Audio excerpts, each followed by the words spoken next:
Hello, this is Catherine from Aula Inglés.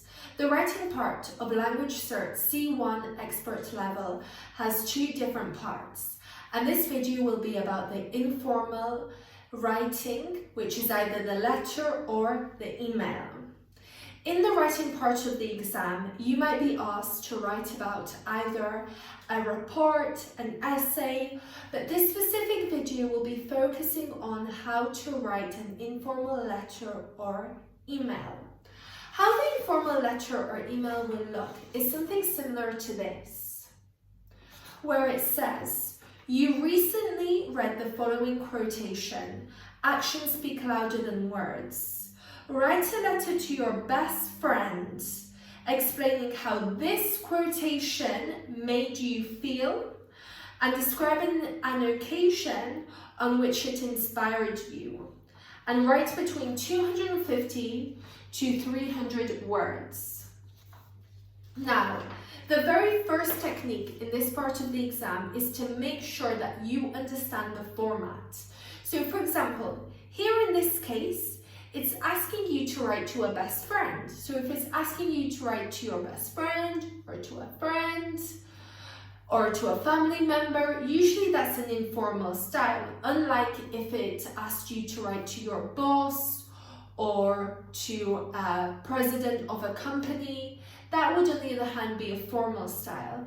But in this case, because it's asking you to write to a best friend, you must keep to an informal style, which means that you can use collocations, means that you can use contractions, so you can say can't instead of cannot. And also make sure that in the introduction, so when you salute the person, you can say, "Dear friend," or "Hi, how's it going?" or "Hi, it's been a long time." So you can use one of these expressions to begin, or you can even say, "Hi, how have you been? It was good to hear from you recently."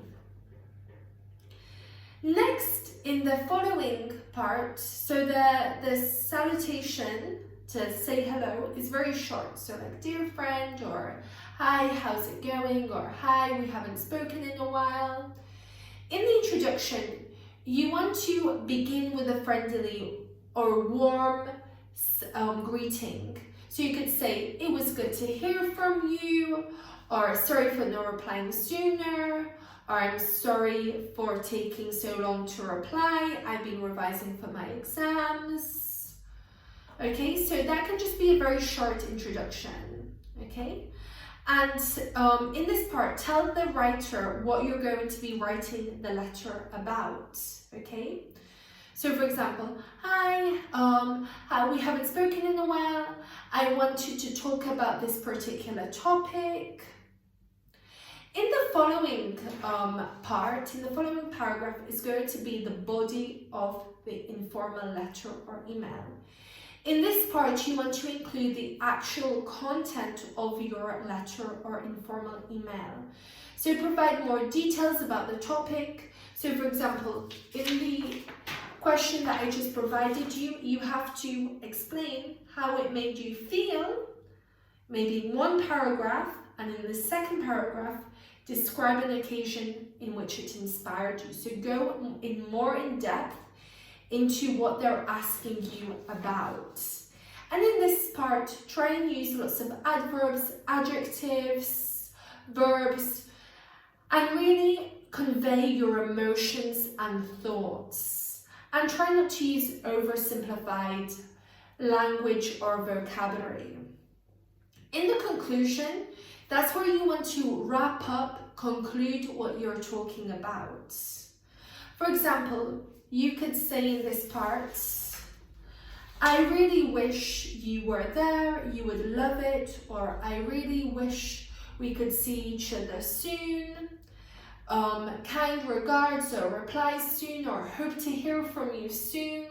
Those are some ways that you can conclude the informal letter or email. Another technique that I have for this part is to make sure that you're not writing too little or too much. So keep to the word limits. If it says 300 maximum, do not go over 300. Also, make sure that you highlight the words in the instructions. So for example, in the example that I just gave you, it says to talk about how it made you feel and what inspired you. So those are key words that you should be taking into consideration and talking about. Also, as I said earlier, try not to use oversimplified vocabulary. So instead of saying words like good or bad, try and say terrible, awful, or wonderful, spectacular. And always make sure that you're answering the question and writing appropriate to the style. And always at the end, check your spelling and punctuation. You will find a question and a sample answer related to this class after this video.